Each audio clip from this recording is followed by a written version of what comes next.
What's up, everybody? Welcome to the show. We've got a Gobundance Women's member in today, Julie Gates. She is a real estate investor. She's an entrepreneur. She loves being a property manager. She's the pride of Savannah, Georgia, and she's here with me today. It's great to see you, Julie.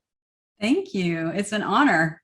Yeah, I'd love having you here. I think I forget who, but somebody sent me you. Maybe it was Mandy or Mandy the Beast McAllister. Yep. was it her? Right. If it's One of Mandy my or favorite Shelby. people. Yeah, they're both amazing people. And they said, like, you got to have her on. And I think we had that text connection. And I'm glad that we got you here today. So let's hear a little bit more about you. You've got all these things I just listed out that you're doing, but give us a bit of the backstory up through today. Yep. I'm originally from Nashville, Tennessee, and I've been in Savannah about 20 years. I've lived all over the world, but I belong in the South, and I plan to stay here. And I've been married to my husband, Don, about almost 21 years. And he's from Tennessee as well. God bless him. Love Tennessee boys. And so I'm actually a speech therapist. I practiced for quite a while. And then when my husband and I opened his business, I kind of pulled back from that and then ended up in real estate. We started really looking at our future and wanting to be able to retire. When you're self-employed, you don't have this huge 401k or, a pension come in. And we said, well, what are we going to do? So we had already been buying real estate, but that's when we really turned to focusing on real estate and we started buying it. And then ironically, I started a management company just for our own real estate. I had no intention of managing for anyone. I didn't even think of it.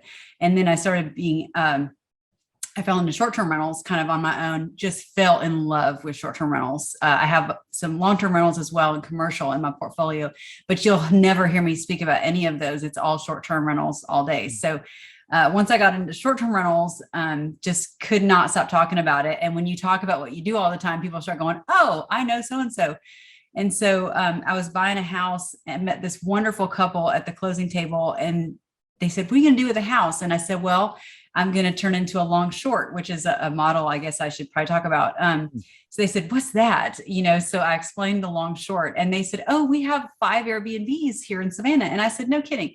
So anyway, long story short, I wanted to purchase 2 more of their homes. They were older real estate investors. I really liked them very much. And he called to tell me that he would accept my offer. He said, I'll take, what you're offering. I had kind of lowballed him because I'm cheap. And he said, I'll finance it for you, which that was one of my conditions. And he said, there's one condition. I said, what's that? He said, you're going to have to manage my 5 Airbnbs. And I said, well, heck yeah, I'll manage your 5 Airbnbs. And I had never managed for anyone, but fake it till you make it. So I said, sure, I can do that. I'm already managing my own. I had a clue, but I had just wasn't like an official property manager. So I owe them a lot. I still manage for them. They've told all their friends and their friends have told their friends. And so I spread out in Savannah and then I went nationwide with it back in May and I'm really enjoying it. So how many total units do you manage at this point then nationwide?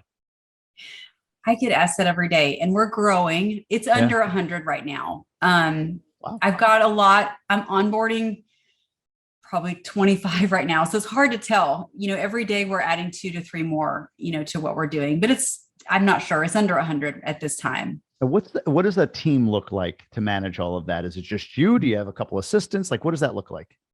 I have a staff of about 6, if you count what's on my payroll. And then of course we have service providers everywhere. I've got to have cleaning teams. I've got to have handymen. I have a bug guy that will come within a few hours, 7 days a week. You've got to have a pretty extensive, service list. So it's hard to say, but as far as employees, about 6. I have 24/7 service for the guests. Short-term rentals is the hotel business essentially. And so there is a very high level expectation of customer service. And it used to be me. I had one assistant for several years with this. And it's just in 2021 that I really started added on staff and it allowed me to just really grow much more quickly. So I've kind of moved from doing everything. I moved from an S, an S to a B, I want to say. I love that cash flow portrait. Whatever. Yeah. Business owner from a self-employed. Yeah. Self-employed to a B. I'm really proud to say that because, you kind of get stuck in that mode of doing it all yourself. But I really saw where once I'm added in the staff, I was able to grow and do a better job, ultimately take on more properties. So When you manage nationally, obviously your team, I'm assuming, isn't like in every market that you're in. So eyes on the ground, do you trust the vendors? Are the owners sort of expected to say, hey, look, I'm managing this, but go drive by once a week or once a month? Like, how do you ensure that you can see what's happening at these properties, if that makes sense? That's a very good question. Here in Savannah, I offer full service property management, and the owner is going to cash the checks. And nationwide, it's a reduced service. They are very aware that I am in Savannah. I will not be touching the home. So sure. It's a little bit of a different model. But in this industry, the returns, it's all about the returns, right? I'm an investor and I really prefer to manage for other investors. I'm not necessarily, just going after the guy with one house. I've got guys with an apartment complex and he can't rent 3 of the units. So I'm going to come in and be a service to his property management company, or, there's all different ways to do it. Short-term rentals are really the wild, wild west right now. There are no rules. And that is where I excel, because I don't typically follow rules. I like to just make it up as I go. I enjoy being very unique and thinking outside the box. And I actually have purposely bought a lot of Airbnbs that can't run as Airbnbs. And that's when I started doing the long shorts, which is kind of one of my specialties. It's probably half of my portfolio. But that's a fully furnished rental of 30 days or more. So I'm going to buy a house where you can't have a short-term rental. Well, guess what? There is no competition whatsoever, but there are a lot of people that are very nomadic. I've been doing this since 2017, where I have these longer term rentals, and I have great internet for them, everything, and you can't find them. I mean, most hosts are scared to have someone stay longer than 2 weeks. Some are scared to have pets, whatever. I really kind of go after the niche market. And so with the long short, it's done really well. A lot of traveling professionals here in Savannah. I have the movie industry. I've got travel nurses. Then COVID hit, and something I was already doing very successfully just exploded. It just went nuts. It's a great way to get around HOAs, city restrictions, and it's not illegal. It's legal. It's just you're not going to have a party crowd. You're not going to have, the typical things that you hear in a short-term rental. So I really enjoy that model very much. I do both. I do short-term rentals, but my favorite model is the long short with the traveling professionals. I had that written down to, go ahead. I'm sorry. Well, I was going to say, I really envision in the future, I think, they're expecting 20 to 30% of millennials in the future to never sign a lease, never buy a home. They're going to just travel from place to place, and I'm going to have the inventory for them. I will be managing it. I'll be like, call me. Where do you want to go for 2 months? Detroit. Okay, no problems. Like, I'm really going after that market pretty hard. My lifestyle design goal was to be able to travel 90 days a year. Right. And we just did 30 days in the Dominican. We did like family and resort there, but we did a long-term Airbnb in South Florida. It was hard to find one that would allow the entire month to go, but we finally did. And it was a great experience. So that makes sense. I was going to ask you about the strategy when you said it. I had it written down here in circle, like long, short. Yeah. What does that mean? Makes sense. Is there a certain type of asset that you target, or like size of asset, or is there a certain avatar of individual besides millennial? Like, is this like a 5-bedroom home that you do, or are they more like 1-bedroom apartments for these long shorts? Is there an ideal mix? I'm just kind of curious what's the asset that fits best in a long short as far as you're concerned? In my opinion, and I get to ask this all the time, for a long short, I like 2 bedrooms or less. The people that are traveling around tend to be a solo traveler or a couple. And we do have families, and I hope to see more of that. And I would never turn down a long short. I am really proud to say this. It is not my home. I manage it. Don't let me act like it's mine. But this lady brought me a 4-bedroom in Las Vegas. Well, guess what? Las Vegas doesn't like short-term rentals. She heard me on a podcast like this. She said, I have a fully furnished 4-bedroom home in Las Vegas. And I was like, I was a little nervous because I know the market, and they're more expensive, right? So it's a little tougher. And I said, I will do my absolute best for you. And I think it took us 6 days. We had that thing rented for, I think, about 50 nights. And I was so excited because getting that first booking, now I've got a 50-night lead time to find her another one. But when someone hands me an empty 4-bedroom house, you cannot believe the stress. It is. I get so worried because I want to do a good job for them, but it just shows you the need for these homes.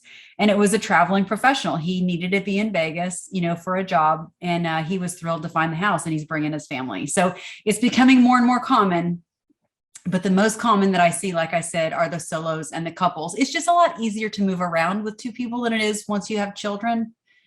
I do think it's coming though. Yeah, no, I think so too. And you're right. I think the alternative education sources that are out there are making Right. it more free for people to travel, even with kids. Homeschooling is becoming much more Right. popular. Do you find that the folks, whether they're, the 1 to 2 bedroom solo or couple, or even the families, are these, well, the family might be a little different, but the solo and the couple, you mentioned millennials are less likely to sign a lease, buy a house. Is that what you're finding now? Or is there a home situation where they don't really have a home base and they just travel, or do they then or do they have one and Airbnb that out while they go out on the road? Right. What does that look like for their lifestyle? Do you have any sense of that? Right now, what I'm seeing is people are doing this.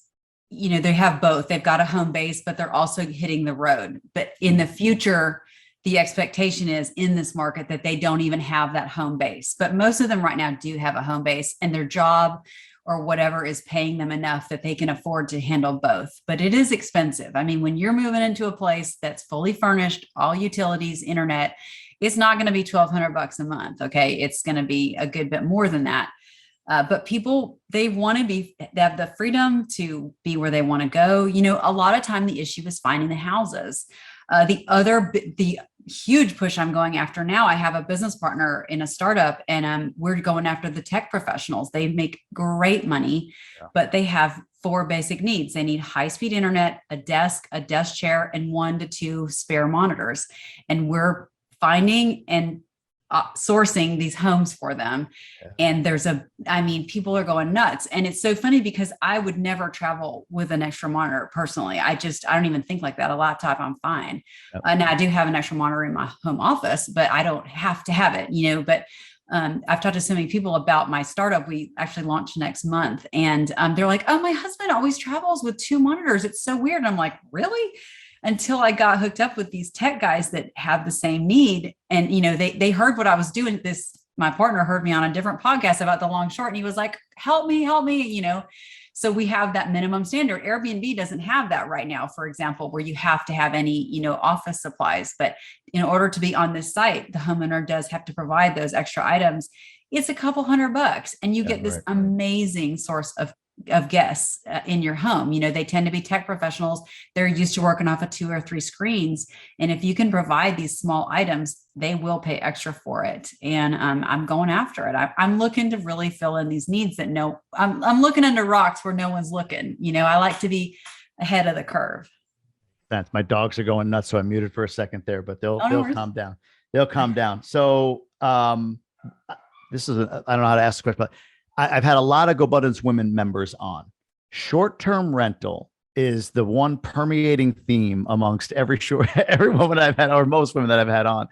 What's going on over there? Give me some insight. What's going on over on the Gobundance Women side? Is this part of have you all kind of gone into this at the same time in that mastermind, in that tribe, or are you just all finding your way there? What's happening over there? And I guess the secondary question is this part of where you get the ideas and inspiration or whatever to kind of unlock this business that you're in, this short-term rental business? Okay. In answer to your last question, no. I came into Gobundance Women already with everything I just told you. Gotcha. I've grown more since being in Gobundance, but absolutely, these are things I've been working on since 2017 and doing, full time since 2017, and I just joined in 2020. But anyway, so I've been working this for a while, but I want to say that the market is crazy right now. It's really hard to make a great return with a long-term rental. It's just finding those deals. I'm sure you hear it every day. Finding those deals is difficult, but if you can furnish it and get an juice and extra return, that's where the advantage is. So it's actually, I wouldn't say it's just Gobundance Women. I would say in general, short-term rentals are the hot ticket on the market just because you can get a bigger return. And we're doing really well with it. And speaking of short-term rentals and the Gobundance pod, I don't know how you say it, but I'm kind of leading out the short-term rentals on that side. And we have a pod, and it's open to the men as well, as long as they're in Gobundance. Men and women can come to our short-term rental pod. And we meet every 2 weeks. It is fantastic, the amount of learning. It sounds crazy, but my favorite thing is when someone brings in an issue that they've had, because that's the best learning opportunity. We learn when we fail, right? And having, 15, 20 people go, hey, have you thought of this? Can you try this? Whatever. It's really great. We have different speakers coming in. So the guys are welcome too. They do come, and it's kind of a unique opportunity. I'm really proud of this pod, because we've really been able to just add a lot of value to people's lives with it. And everybody's growing that shows up. They are all adding to their portfolio and doing really well. So I do want to extend that invitation. Beautiful. Wow. I didn't know that. And that's awesome. And for you to be in it 5 years at this point, like that's like veteran level. Like, I mean, people have come into it so recently. I mean, even me, I'm looking at maybe my first one here coming up. Right. So some people come into stories for 5 years is like, you've seen a lot in that time. So it makes sense that you're leading this up. That's incredible. No, I appreciate that. I want to talk a little bit more about you for a second. You said a couple of things at the jump that interested me. You said you lived all over the world. What are some places you lived in and why? I have go there, do that itis. I love to go. I don't sit still very long. And I think that's one reason I like short-term rentals. I have an attention span that's about this long, I'm not one that'll just focus for 7 years on one thing. I'm in this general area, but I do enjoy change. I always say in this business, I get paid in stories. I love the crazy. I love when stuff happens. I like, what, I just had one today. It's really random. I love the weird stories. But anyway, so like I said, I started in Nashville, and then I went to Chattanooga for college. And then I actually lived in Europe for a while. I studied in France, loved that, moved from France. I actually moved to Honolulu, Hawaii, and I was there for a year, loved that so much. And then ended up in LA for 4 years. That's where I finished my bachelor's degree and my master's degree in LA. And I really enjoyed Southern California. I'm a huge snowboarder. I cannot express to you enough how much I love to snowboard. And I think I had a part-time residence at Mammoth Mountain when I was there. I love Mammoth. So LA was awesome. It was weird because I met my husband in Tennessee in college, but then bumped into him years later when I lived in LA. He was out there in medical school, if you can believe that. I bumped right into him, and I was like, oh my gosh, I know you. That's serendipity. Yeah. So he did residency in South Carolina, which that's what brought us to we call the Low Country. It's the coastal South, which is where I am in Savannah, Georgia. So we moved from LA to South Carolina and then out to Texas, if you can believe that. And then now we have, this is going to be our permanent base, Savannah. We have had our kids here and everything. So yeah, but we traveled a ton. My husband actually was born in Bolivia, raised in Peru. His parents were missionaries. So that's one of the things that really drew me to him was he's better at Spanish than I am, unfortunately. The funny thing is I'll tell everyone that I'm fluent in Spanish, and I'm not. And then Don will say he speaks a little bit of Spanish, but he's totally fluent. Like, I embarrass my kids. I have other language Tourette's. If I speak some of a language, I will talk all day. I mess up like 12 languages, but I can get across town. I can get you a burger. It doesn't matter where I'm at. I'll use it. So I really enjoy other languages very much, actually. That's like a party trick. I could take 12 minutes of one language and turn it into an entire discussion. That's awesome. I was in El Salvador once, and my husband was like, Julie, stop talking. I'm like on in Spanish, blah, blah, blah, blah. And my kids are like, what did she say? And my husband goes, I shouldn't even say this, but my husband goes, she just told the man, I can't even say it. I had told the guy in El Salvador that I told the guy that Dawn was pregnant, and my kids are like, mom, like they're just so embarrassed. And I was dying. I was absolutely dying laughing. I'm sorry. I embarrass the children all the time. That's I will talk to you all day in Spanish. I really will. And I'm just okay at it. Well, the person you said this to, could you tell from their expression that you just said something really weird?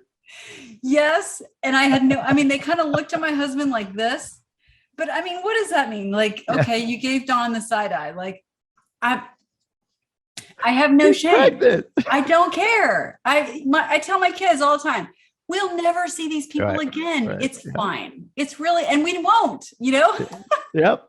So awesome. That's kind of my specialty, is embarrassing my children in third world countries. That's what I do. I love it. I love it. Fine. I was going to ask you at one point, and in the text, I think there was something about weird, like, and you're like, oh, I'm weird. I like being weird. And before we started recording, you said the same thing, like, I'm weird. I Yeah. like being weird. And then I'm looking, you're a normal seeming person. Like, I Yep. don't know, weird. I see curtains in the background. It's, there's not like anything crazy I've seen here. No. Now I get it. Embrace Now, the weird. now I get it. Anyone that's just trying to be like everybody else, like I'm trying not to be like anybody else. I Like love that. that's when I can meet someone that's like, when I go to a party, I'm going to seek out the freak show. That's going to entertain me. Yep. The guy or the chick maybe that has it all together. Okay, cool. There's 100 of those. Like, Yeah. have fun and quit worrying about what everybody thinks. And guess what? You can make money being weird. I do it every day. And that's where short-term rentals come in. Like, I have a house that's named Cake. It has cake everywhere. But you can do that when you're in short-term rentals. Like, you can just put cupcakes and all kind of stuff everywhere. And I love it. Like, it just goes with my personality. Amazing. This past year, I had a baker stay at Cake, and I was like, my life is over. I was like, I have reached, the pinnacle. I have a baker staying in Cake. Like, I was thrilled. They were thrilled. It was great. I'm just weird like that. I'm sorry. No need to apologize. Not at all. I think that is so awesome. And I love what you said. It's like, just be you, do you, in this short-term rental thing, how it's less it's a business, but it's more of like an extension of you, extension of your personality. Right. I think there's so much wisdom in that I'm taking. Like, that's what I have to think about. Like, what do I do? And is it an extension of me or not? We talked about that Steve Jobs quote before, right? Like, it's kind of that, like, what am I going to do today? If it were my last day on earth, would I enjoy it? And you obviously are lit up when you talk about your short-term rental business and all that you're doing and embarrassing your kids and all that stuff. I think it's great. You might need to move to Austin though, because I think, isn't Austin the weird town? I probably should. I've heard that. I've been to Austin, but yes, that's true. Embrace, keep Austin weird. Keep Austin I need to get weird. One of those bumper stickers. Yeah. I think whatever you do, and you could be a nurse, it doesn't matter. You should bust out laughing at least once every day. Like, that's really one of my goals, is just to, like, I just want to have a good laugh. And I've already had a couple of really random things happen today, just work wise, and I love that. I'm like, okay, cool. I'm going to run with that. So. Oh, that's amazing. That's inspiring. To your point about like, kind of being a little bit different, the person that's put together, there's 100 of those. I remember that feeling at my wedding 13 years ago, right? Like, my brother-in-law, my wife's from the Dominican originally. My brother-in-law is this big Dominican dude with a fro. He's just this, like, you see him, him when he enters the room. He's like 6'4", wow. He's just huge.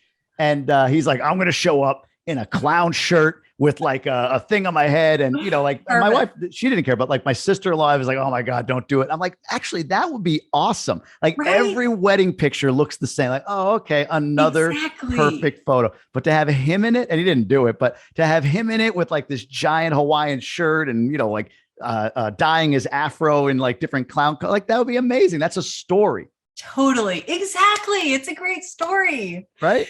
Well, one of my other favorite sayings is, every time a teenager rolls his eyes, an angel gets its wings. And I've launched so many angels with their wings through my teenagers. Like, you should see my teenagers, Jamie. I think secretly they talk about me behind my back, but to my face, they're always like, oh, here we go. Like, it's so funny, but I don't know. I'm always like, an angel just got its wings. I'm so proud. I'm helping the universe. Think that's our episode title. It's a Wonderful Life with Julie Gates. That's going to be the title of this episode. That is fantastic. I'm sorry. I just love messing with my kids. You have no idea. We have this college fund for both of them. I have one in college, but I always say it's either a college fund or a therapy fund. It's their choice. They can use it for whichever one they need most. They're stuck with me. They'll appreciate that. Are you seeing tendencies of yours in them yet? Are you starting to see a little bit of the weird, a little bit of embracing it? Are they starting to, like, especially the one in college, are they at the point of like, okay, I get kind of what mom's gift is here, or no? I wouldn't say that they're comfortable being overly unique like I am, but I would say that they both have really good senses of humor, and I'm really proud of that. Like we had a couple of dinner parties over Christmas break, and I had the kids around adults, and they landed a few, and I was like, that's my kid right there. I was really proud of that. And I told them too, I was like, you're funny. And they were like, yeah, but you're not. And I'm like, well, I'm hilarious. I just think they're just so used to the humor. They just roll their eyes and keep it moving. When did you embrace your uniqueness? Have you always? Hmm. That's a good question. I've always been freakishly tall. Now I'm not, but growing up. So I Oh, think I've always been a little bit awkward. And at some point you just have to say, let's just go with this. What are you going to do? All my friends with these short blondes, doing gymnastics, and it was just not in the cards. I don't know. That's a really good question. Probably more when I was in Europe is when it started, I would say, because I was just completely on my own and I actually wasn't going to see anyone ever again. And I thought, boy, I can really just do whatever the heck I want. And I don't know. That's a good question. I've always had a great time and done a lot of travel. Even when I was younger, I would, go on road trips and things in high school, stuff like that. But how do you cultivate this in your kids? Not to get overly deep here, but like your kids, for you, they're used to weird mom, they're rolling their eyes. You've gotten plenty of angels with wings, which is great.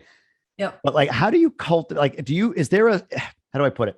If you're somebody who's like reserved, you want your kids maybe to have more of an opened up type of style, like as they grow, right? Or if you're somebody who's had a job, you might want your kids, you wish for your kids to do something on their own. To live the dreams that you never lived. How do you cultivate that in your kids without taking away their own individuality, or can you?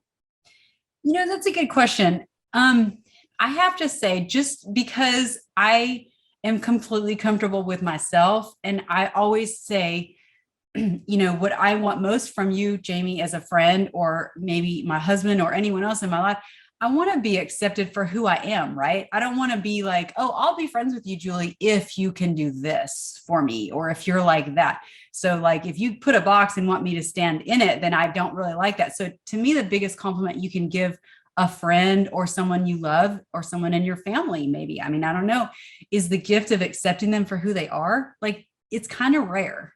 We're in a very judgy society now where it's like, oh, if you don't believe like me, cut, check, whatever. So I've always felt very strongly for my two children, and I am not a perfect mother by any means. I'm a hot mess, but my children are 17 and 19 right now. And I try very hard to really accept them for who they are. And it's not always easy because the kids, they are who they are. They really are born with a personality. I've seen that very clearly. So I think that's a great gift that you can give anyone that you love, which is to say, I want you to be the best version of who you are. Not that I'm not going to give you guidance as your mother or your friend or your wife or whatever, but I think that's a very powerful gift to give to anyone, is to say, I love you for who you are and I accept you. That's the best I feel that we can do. Yeah, I agree. And I think for you, something maybe you're not giving yourself enough credit for is what you give to them in terms of showing them what it is to love yourself. Like you are unabashedly you, and your kids know that. So when you say you're not a perfect mother, I know what you mean when you say that, but it sounds like you're exactly what your kids need. You're the perfect mother for your kids, right? Perfect wife for your husband, all of that stuff. Perfect in terms of not societally perfect, but perfect as you are. So right. I love it. I love the whole authenticity. I was just on another episode before you, and we were talking about imposter syndrome and how it rears its head. And I'm sure we all deal with it. I'm sure you've dealt with that as well. But to hear you talk about embracing who you are and, just being, it's inspiring. So I appreciate you giving me that. Good. Yeah, absolutely. It's important. Be weird. Embrace the weird. That's going to be the title. Embrace the weird with Julie. That's going to be it. Absolutely. I know what the title is of the episode now. I love it. Let's dive in a little bit more on the one sheet. So we talked about horizontal income. I get it. I know where you're making your money. I get the lines of income that you have coming in. You're all in on short term. You've been doing that for 5 years. We talked a bit about your kids and family. One thing I wanted to touch on from your husband's perspective, you said he started a business at some point. Do you mind diving in? Like what business did he start? What is he still a physician, or is there something else that he's doing right now? My husband is awesome in that when I met him in Tennessee, he was an accountant. He used to work for Ernst & Young. So he has a great finance background. And for the record, I need to get him into Gobundance. He's not in, sorry. You just connect us. I'll convince him. Yeah. You know what? He is a huge finance person. He's really big into crypto and things like that. So we have very unique, different skills actually. So anyway, so when I met him, like I said, he was an accountant. And then when I bumped into him, he was in medical school. And I was like, what are you doing? I thought you were an accountant. It was confusing. So he's an ER, board certified ER physician is what he ended up specializing in. but he really, it's tough being in the ER. You've got to be perfect 24/7. They're going to come after you. If you're not, you probably won't get paid. It's a really tough business. So he actually went into private practice here in Savannah a few years after we moved here. And we grew that. I mean, I was a big part of it, I'm proud to say. So he's in private practice now, and he absolutely loves it. He was in 6 locations. He's now down to 4. And then we also have a wholesale business with that. It's medical wholesaling. So we've been doing that. We started back in 2005. So those are our 2 businesses. And then I branched into, my company is called Sid Was Here. That's another random, I didn't even tell you this. Oh gosh, here we go. But back to my company. That's my husband. Yeah. He's fantastic. Yeah. So he's the wind beneath my wings. I'm the wind beneath his wings. But anyway, so our son, Josh, when he was 11, started a squirrel rescue. And so we tend to have baby squirrels running around. And if you ever see me carrying a purse, I don't usually carry a purse, but if I am, there's usually 2 to 6 baby squirrels in it, because Josh goes to school and I've got to take care of them. So anyway, so his first squirrel that he rescued her name was Sid, and she was awesome. And when I was looking at real estate, I would see squirrels everywhere. And I was like, oh, Sid. So I named my company Sid Was Here, because everywhere I go, there are squirrels. So anyway, my son's, odd thing, I guess you could say, kind of branched my business. So yep, that's what started Sid Was Here. And that's the name of my property management company, which is named after a squirrel. So anyway. How many times do you have to tell that story when people are like, why are you called Sid Was Here? Yeah, sometimes I do have to explain. This is a true story. Okay. I was at a property management convention this past year, and you're wearing a badge, and then they had these big place cards for where you sit, and it said Julie Gates, Sid Was Here. And Jamie, people kept coming over to talk to me, and they're like, Sid Was Here. That's funny. And I'm like, what's funny? And they were like, that's a funny name. And I was like, what's Sid? Like, that's a great name. So I tell them the story, but yeah, when they first hear it, they think it's funny, but I was just like, okay, but I own that company and you just work at yours. Like, I think I should be laughing at you, dude. Like, come on. It was crazy. That's funny. Like, that's okay. I'd rather be a little odd, but I think you're a lot more memorable than, Johnson Realty Group or whatever. Like, again, I really have no problem being different. So I have a squirrel in my logo. I don't know. I love that. No, that's great. I'm a little curious about the amount of squirrels you tend to on a weekly basis, and we can get to that. But I think you're actually like, it's what we talked about with my brother-in-law with the costume or whatever, right? Yeah. Like, it's memorable. Sid Was Here, because you're right. Everything else is Kaizen Rentals and Johnson Realty Group and Short-Term Loving and whatever. Like, oh, okay, I get what it is. Sid Was Here invokes conversation and evokes connection. Exactly. Right? It evokes emotion. It's more interesting. It's a story. I love a story. It's the whole on another episode of this. The quote that was said by Maya Angelou was like, people don't remember what you said, but they remember how you made them feel. Right. So they remember that feeling of like, Sid Was Here. Interesting. Like, they laugh or they get a chuckle or whatever it was. So that's awesome. Squirrels. Like, I'm kind of like, what's this organization of squirrels look like? Like, do you have to, like, do you get new ones in every week? Like, I'm kind of curious what this rescue looks like. That's a great question. It's very seasonal. They don't tend to have babies when it's cold, so it's not all the time, but people just kind of know that Josh raises squirrels. And so I get Facebook messages or text messages or phone calls, and they'll say, we've got a baby, and we'll try. We can't always accommodate. My son is actually quite an athlete, so we spend a lot of time on the road. He's getting ready for college now with that. So sometimes we can't accommodate if we know we're going to be gone. Like last May and June, I think we were in a hotel, Josh and I, probably 30 or 40 nights. And it's just, we've taken the squirrels along with us if we can, but we had to turn away a few at that point. So yeah, it just depends on what we have going on, but he does a great job. And this kid started at 11. He started with these squirrels, and he would get up with them at night. He and my husband built a cage. We have a teeny little cat cage in our house if they're infants, because we have a cat. And cats and baby squirrels are not a good combination, in case you're wondering. So when they're really little and they're in the cage, in the house, we keep them in a cage. And then Josh moves into an outdoor cage, which we have underneath my front porch. And it was cool because he built it to where there's doors on either side, and there are feeding troughs, and he has a cuddle box because squirrels really like to burrow. So once they get old enough, they have enough fur and their eyes are open, and you don't want them running around your house.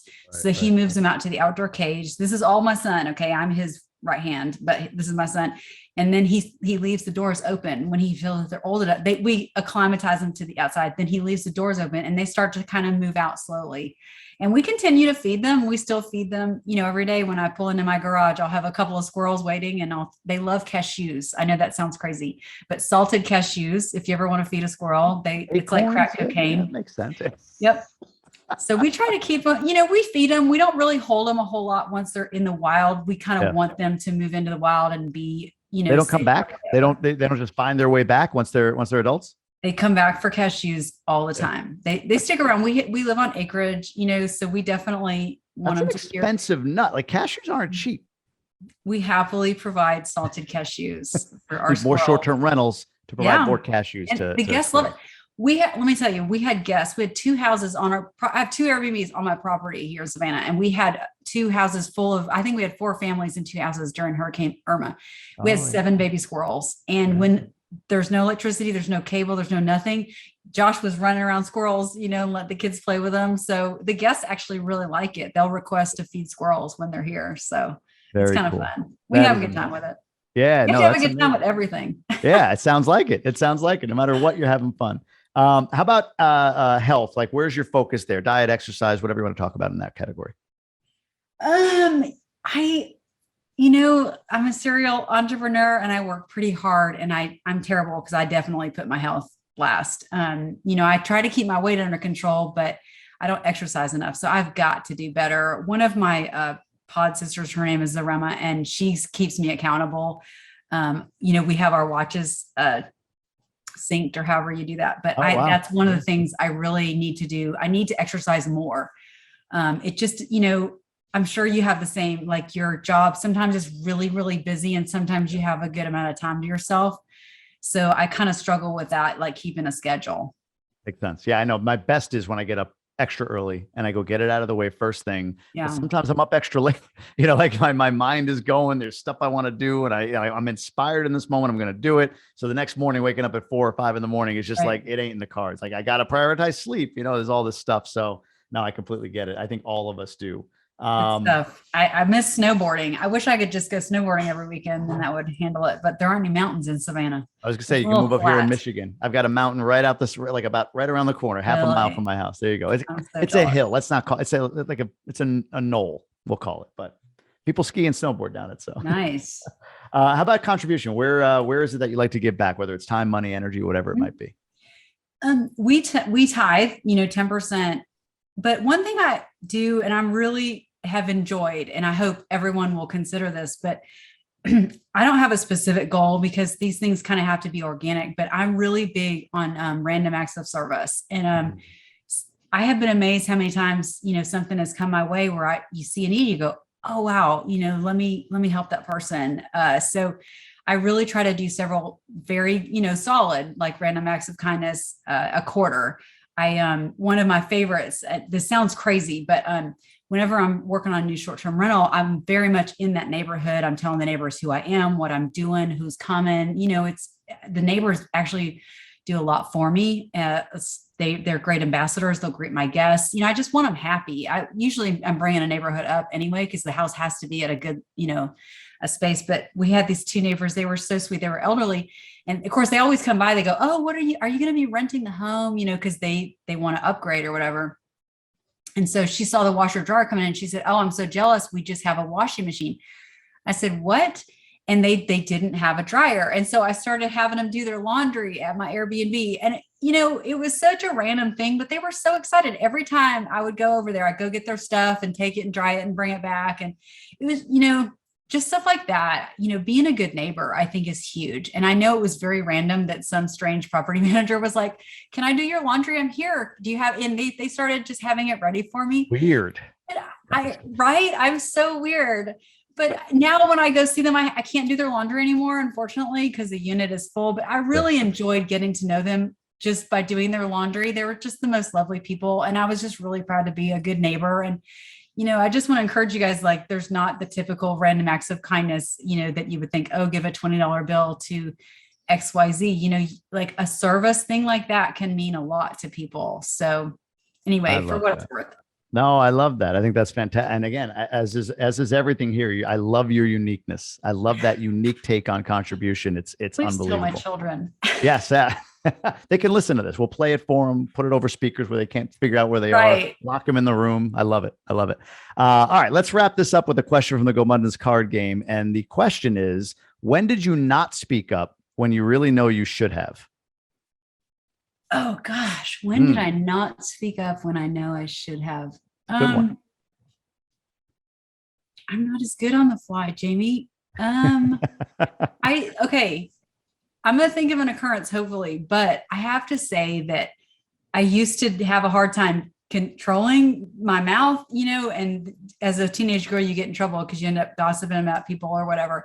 And I heard this fantastic quote where he said, "I've rarely, if ever, regretted not saying something that I wanted to say." And I thought that's so true. So I have to say, because of my personality, and I do tend to talk probably too much, sometimes for me, some of my proudest moments have been when I wanted to say something and I didn't. I had a situation recently where I was a little frustrated with someone and I really just let it go. And I'm proud because I know that was the right thing to do, even though I was really kind of frustrated. So I want to say too, that sometimes there's power in not speaking up, especially when it's emotion related. I'm not saying right versus wrong and don't say anything. I am in no way saying that. But as a female myself, sometimes my emotion does take over and I don't want to mess up and say something out of emotion and hurt someone and then go, wow, I shouldn't have said that. So I have to say that's kind of one of the things that I've really worked on, being adult, is like not saying what I want to say and kind of shutting it down. So I know I didn't really answer the question. You did. I'm sorry.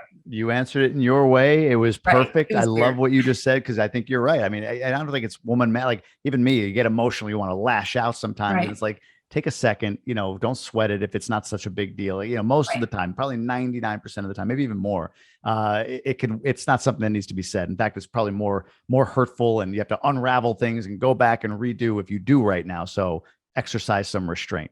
I think it's great. The Julie Gates story. I've got a bunch of titles here now I can think of for the podcast. Exercising Restraint with Julie Gates. Where can people learn more about you, about Sid Was Here, about anything you want to leave with all of us? Yeah, I reach out, come to my pod, short-term rental pod. SidWasHere.com is my website. I'd love for you to reach out anytime if you have any needs, or if you have any good blonde jokes, or if you have any great stories. I love a great story, and I love blonde jokes. Those are my favorite. I have blonde hair if you're listening to this.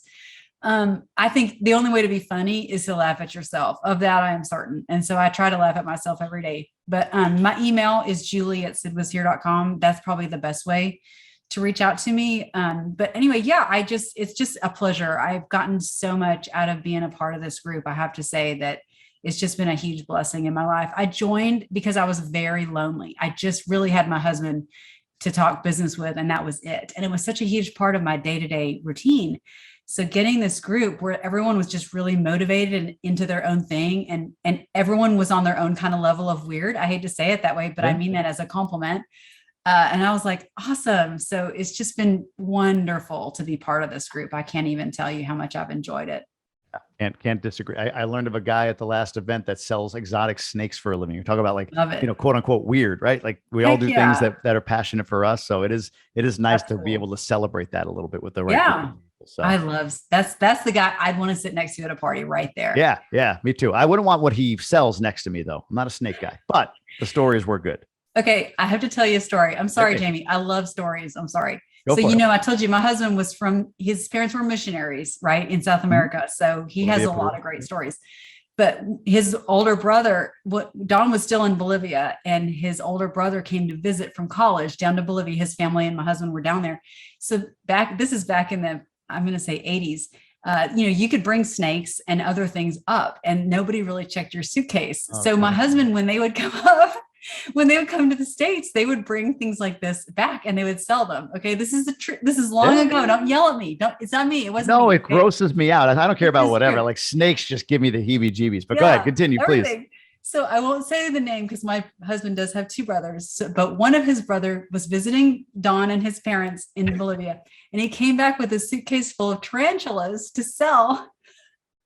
Oh. He did. This is a true story. Full of tarantulas. That's a nightmare. 80s. This is true. And he came back to the dorm at his college and they got loose. Oh, come on. And he didn't say a word. Oh my He actually, it did not get out that it was him. And we were at their home in Peru. I'm sorry, it was in Peru. I said Bolivia, but yeah.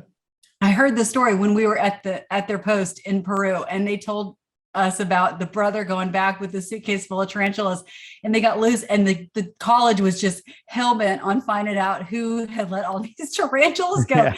And this dude kept his mouth shut. I said, I would have had the hardest time, but yeah, that's a true story. Wow. A tarantula infested. That'll reduce admissions. That'll reduce admissions fast. I would have left. But he lost out on all that money. He was devastated by the lack of cash flow. How much do you get for a tarantula? Like, and how many were there? Do you have any idea?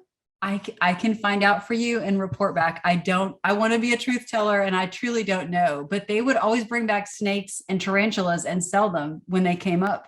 And my husband said they would just stuff them in bags and throw them in the suitcase. And Don has the best stories. He really does. It's a good time.